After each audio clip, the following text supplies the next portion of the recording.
क्या कुछ बेनिफिट्स हैं क्रिटिकल स्किल परमिट को लेके या परमानेंट रेजिडेंस आयरलैंड की अपने स्पाउस को, बच्चों को, डिपेंडेंट्स को।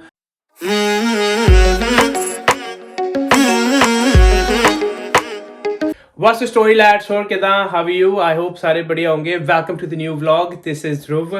तो आज के व्लॉग में बात करते हैं यार कि क्या कुछ बेनिफिट्स हैं क्रिटिकल स्किल परमिट को लेके, और आपको क्या कुछ सैलरी वगैरह मिलती है अगर आप क्रिटिकल स्किल परमिट पे आते हो आयरलैंड में।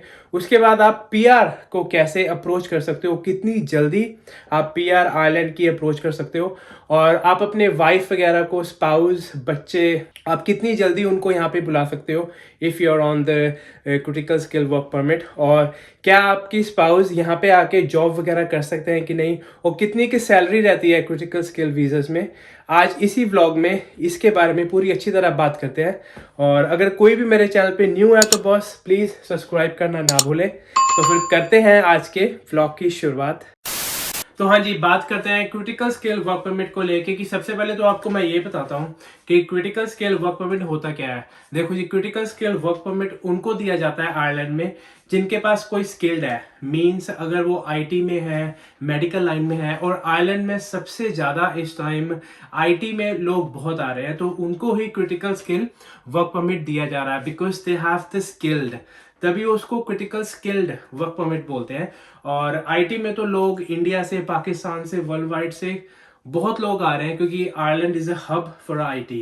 एंड चाहे वो सॉफ्टवेयर इंजीनियर है, हार्डवेयर इंजीनियर है, इलेक्ट्रॉनिक इंजीनियर है, कंप्यूटर इंजीनियर है, कुछ भी है, उनको critical skill work permit Ireland में आराम से मिल जाता है। और अब बात करते हैं कि कैसे आप critical skilled work permit apply कर सकते हो आयरलैंड का। ज्यादातर तो यार लोग ऐसे करते हैं कि कोई भी इंडिया में रह रहा है, पाकिस्तान में रह रहा है, अगर वो एमएनसीज में जॉब करते हैं, मल्टीनेशनल कंपनीज में अगर वो जॉब कर रहे हैं वहां पे, तो वो अगर उनकी कंपनीज की ब्रांच आयरलैंड में भी है एंड तभी वो इंटरनली ट्रांसफर कर सकते हैं। इंटरनल ट्रांसफर पे यहाँ पे बहुत लोग आते हैं और जिनको अच्छा एक्सपीरियंस है, जिनको काफ़ी साल हो गया उस कंपनी के साथ, उनकी अच्छी सैलरी पैकेजेस पे वो यहाँ पे आते हैं और उनको स्किल्ड जो अपना क्रिटिकल स्किल्ड वर्क परमिट है वो आराम से मिल जाता है। और अगर कोई बंदा एमएनसीज में जॉब नहीं करता है अपनी कंट्रियों में, तो वो खुद अपने आप ही ऑनलाइन अप्लाई कर सकता है यार। ऑनलाइन अप्लाई करना पड़ेगा उसको एंड उसके बाद आपको जॉब ऑफर वगैरह आएगी, फिर आपको वीज़ा फाइल करना पड़ेगा। मेक श्योर करना कि अगर आप क्रिटिकल स्किल वीज़ा अप्लाई कर रहे हो तो आप आईटी बेस हो, मेडिकल बेस हो, या वो स्किल्ड में उसकी मैं जो ऑक्यूपेशन की लिस्ट है, जो क्रिटिकल स्किल की ऑक्यूपेशन की लिस्ट है, वो मैं नीचे डिस्क्रिप्शन में उसका लिंक डाल दूंगा। आप उसको देख सकते हो कि उसमें कौन कौन सी जॉब्स को क्रिटिकल स्किल मिल सकता है आयरलैंड में। और अब बात करते हैं कि इसके बेनिफिट्स को लेके कि इसके फायदे क्या कुछ हैं। तो देखो यार, सबसे पहला फायदा तो यही है कि अगर आपकी इंटरनल ट्रांसफर हो गई, अगर आप उस कंपनी में जॉब वगैरह काफ़ी टाइम से कर रहे हो, ठीक है, और आपको सर्टन टाइम का एक्सपीरियंस हो गया है, 2-3 साल का, 4-5 साल का, तो आपकी जो इंटरनल ट्रांसफर है वो आराम से हो जाएगी, ठीक है। आपका क्रिटिकल स्किल वर्क परमिट भी आराम से लग जाएगा और आपकी जो सैलरी पैकेज होगा पूरे साल का, वो आपको बहुत अच्छा मिलेगा कंपेयर टू इंडिया। बट आजकल यार अपनी कंट्रीज में भी आपको अच्छी खासी सैलरी वगैरह मिल जाती है, अच्छा खासा आपको एनुअली पैकेज वगैरह मिल जाता है। ये उनके लिए है कि अगर किसी को बाहर आके अपनी लाइफ सेटल करनी है, अगर किसी को अपनी कंट्री में नहीं रहना, अगर आप वर्किंग प्रोफेशनल हो, तो why not go for a critical skill work permit in Ireland. और इसका जो सबसे मेन फायदा है, इसका जो सबसे मेन बेनिफिट है क्रिटिकल स्किल वर्क परमिट का, कि अगर आप जब आयरलैंड में आ जाते हो, ठीक है, और आपको पहले 2 साल आपको स्टैम्प 1 देंगे, ठीक है। स्टैम्प 1 के बाद आप स्टैम्प 4 के लिए सीधा अप्लाई कर सकते हो, मतलब 2 साल के बाद ही स्टैम्प 4 के लिए अप्लाई कर सकते हो। और स्टैम्प 4 आयरलैंड में बोलते हैं लॉन्ग टर्म रेजिडेंसी और परमानेंट रेजिडेंस। और आजकल तो लोग 2 साल का भी नहीं वेट कर रहे कि आपको 24 मंथ्स होने चाहिए ना स्टैम्प 1 पे। आजकल तो लोग 20वें महीने या 21वें महीने अपनी स्टैम्प 4 वगैरह अप्लाई कर रहे हैं, उनको डिपार्टमेंट स्टैम्प 4 दे रही है। तो उसका सबसे ज्यादा बड़ा फायदा ये है कि आप परमानेंट रेजिडेंस आयरलैंड की 2 साल के बाद ही रह सकते हो। और कहा नॉर्मल बंदे को स्टैम्प 4 के लिए, लॉन्ग टर्म रेजिडेंस को लेने के लिए कहाँ 5 साल लगते हैं, वहीं एक स्किल्ड वर्कर को जिसके पास क्रिटिकल स्किल वर्क परमिट है आयरलैंड का, उसको 2 साल में ही स्टैम्प 4 दी जा रही है। बट भाई मेक श्योर करना कि इसमें जो सबसे मेन रिक्वायरमेंट है वो है आपकी सैलरी, कि आप एक तो फुल टाइम वर्कर होने चाहिए, ठीक है, और उसके बाद आपकी सैलरी 32,000 यूरो से, मतलब 32,000 यूरो से एक साल की आपकी सैलरी होनी चाहिए, 32 या 32 से ऊपर, तभी आप critical skill work permit Ireland में ले सकते हो। और यहाँ पे जब एक सैलरी की बात आती है, पैसों की बात आती है, तो मैं एक छोटी सी एड ब्रेक लेके आपको मनीजार आयरलैंड के बारे में कुछ बताना चाहता हूँ। तो आज की वीडियो भाई स्पॉन्सर करी है मनीजार ने। Today's video is sponsored by Moneyjar. मैंने इनके बारे में पहले भी काफ़ी वीडियोस बना रखी हैं, but they have recently introduced a foreign exchange service. High percentage of customers coming from India, Brazil, Poland, Mexico and Ukraine can use this service, and they can support more countries as planned, and they can see the demands from their customers. Moneyjar has also integrated with the Currency Cloud that offers you a best rates and faster transfer capabilities. You can able to send money right away from your app and get live information about your foreign exchange transfers and the timings. So you can send your international payments to the 5 different countries that include Brazil, India, Mexico, Poland, and Ukraine. So how much does it cost you? So there are 2 types of fees. One is the transfer fees, depending upon your country and the transfer type. The exchange rate will be 0.5%.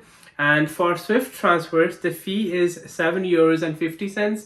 And for the local transfers, the fee is €2.50. You will be able to review fees and exchange rates before you confirm your transfer. और इसमें सबसे खास बात है कि आप अपने घर इंडिया भी पैसे भेज सकते हो, और इनके जो एक्सचेंज रेट्स हैं वो बहुत कम है। Foreign exchange transfers can take up to 2 working days. Moneyjar will support more countries in future depending on the demand from their customers. You can also send foreign currency into your Moneyjar account, but it will be converted into euros. आप अपने घर से India से Moneyjar account में पैसे भेज सकते हो, but it will convert it into euros.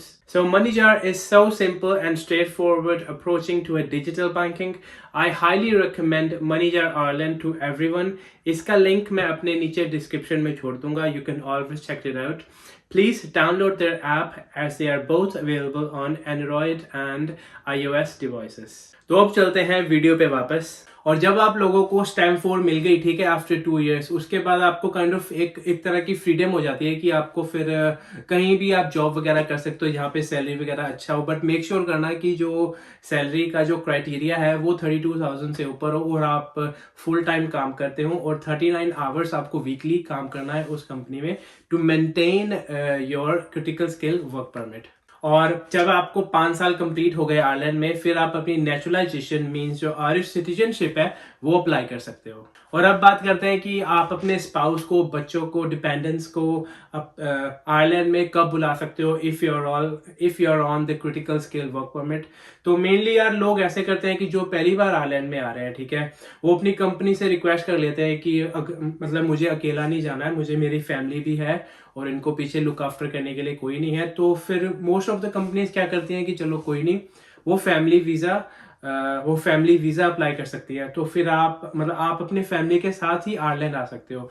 नहीं तो क्या हो सकता है कि आप 6 महीने काम करो, 6 महीने आपने काम करा, 6 महीने के बाद आपको फिर आपका जो स्पाउस वीज़ा है वो आप अप्लाई कर सकते हो, वाइफ का भी और अपने बच्चों का भी। और जो स्पाउस वीज़ा है, डिपेंडेंट वीज़ा है, आपकी वाइफ को, बच्चे को आराम से मिल जाता है, I think with in 4 weeks, मगर आपको 6 महीने तक काम करना पड़ेगा, और टैक्स वगैरह जो भी आपका जाएगा, और आपकी पे स्लिप वगैरह, सैलरी सर्टिफिकेट सब कुछ लगेगा। बट वो 6 महीने के बाद आप अपनी फैमिली को बुला सकते हो आयरलैंड।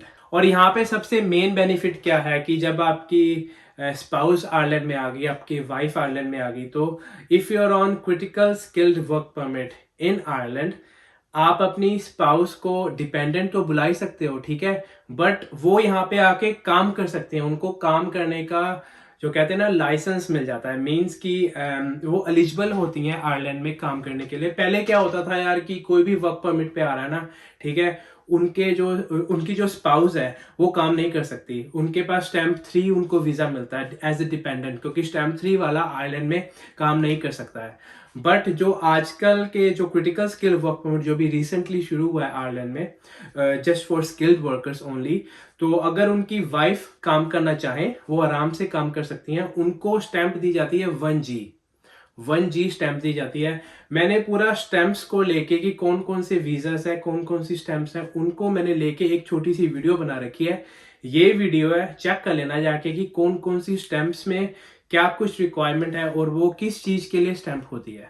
तो हाँ जी, ये जो 1G की स्टैंप है, इस पे आपके जो डिपेंडेंट्स हैं, स्पाउस हैं, वो आराम से काम कर सकते हैं। उनको किसी भी तरह की कोई परमिशन लेने की, कोई वर्क परमिट लेने की जरूरत नहीं है, because of you that you have a critical skill work permit in Ireland. चलो ये तो हो गया कि अगर कोई भी बंदा आयरलैंड में न्यू आ रहा है, चाहे अपनी कंट्री से आ रहा है, कहीं से भी आ रहा है, तो वो क्रिटिकल स्किल वर्क परमिट लेके आ रहा है because of internal transfer in IT sector और मेडिकल लाइन। बट अगर कोई भी बंदा यहाँ रहता है, जैसे कोई अपने स्टूडेंट्स वगैरह यहाँ पोज रहते हैं, तो उनको क्रिटिकल स्किल वर्क परमिट कैसे मिलेगा, इसके बारे में मैंने 2 वीडियो आई थिंक बना रखी हैं, fastest way to get a PR in Ireland. वो आप जरूर चेक करना, स्पेशली फॉर स्टूडेंट्स। उसमें मैंने अपना डिटेल में बता रखा है कि क्या कुछ आपको स्टेप्स वगैरह फॉलो करने हैं अगर आपको आयरलैंड में क्रिटिकल स्किल वर्क परमिट चाहिए। मेक श्योर करना 32,000 की सैलरी हो उसमें। उसके बाद आपकी जब मास्टर कंप्लीट होगी तो वही आपको 2 साल की 1G मिलेगी। 1G में अगर आपकी 2 साल में अगर आपकी जॉब लग गई अंडर क्रिटिकल स्किल, वही आपकी फिर स्टैंप 1 आप उसमें चेंज करा सकते हो। स्टैंप 1 हो जाएगी आपकी वर्क परमिट होल्डर की जो स्टैंप होती है आयरलैंड में। उसके बाद आप वही 2 साल के बाद आप स्टैंप 4 अप्लाई कर सकते हो। और मैं आपको सैलरी में थोड़ा और बता दूं कि बेसिक सैलरी जो है critical skill work permit holder की, वो तो 32,000 तो होती है। 1 साल के बाद, 2 साल के बाद ये बढ़ती भी रहती है ना, 35,000, 40,000, डिपेंड ऑन कि आप कितना अच्छा काम कर रहे हो कंपनी में और कितने आपके पास आपको एक्सपीरियंस हो गया, ठीक है। और जो इंटरनल ट्रांसफर से आते हैं अपनी कंट्रियों से, उनको 5 साल का एक्सपीरियंस है, 10 साल का एक्सपीरियंस है किसी किसी को, तो उनके पैकेजेस, सैलरी पैकेजेस बहुत अच्छे होते हैं यार। मीन्स उनके they could be earning up to 100K, मतलब 1 लाख यूरो तक आप कमा सकते हो आयरलैंड में आके on critical skill work permit. तो ये थी जी आज की एक छोटी सी video about the benefits of critical skill work permit in Ireland. I hope आपको बढ़िया लगी होगी। सभी को बढ़िया लगी तो प्लीज़ यार लाइक जरूर करें एंड सब्सक्राइब करें मेरे चैनल को। मैं ऐसे ही आयरलैंड के इन्फॉर्मेशन व्लॉग्स वगैरह डालता रहता हूँ। एंड आप मस्त रहें, स्वस्थ रहें, जहाँ भी रहें हमसे मिलते रहें। हम मिलते हैं जल्दी एक न्यू वीडियो के साथ, एक न्यू व्लॉग के साथ। टिल देन टेक केयर, चाओ।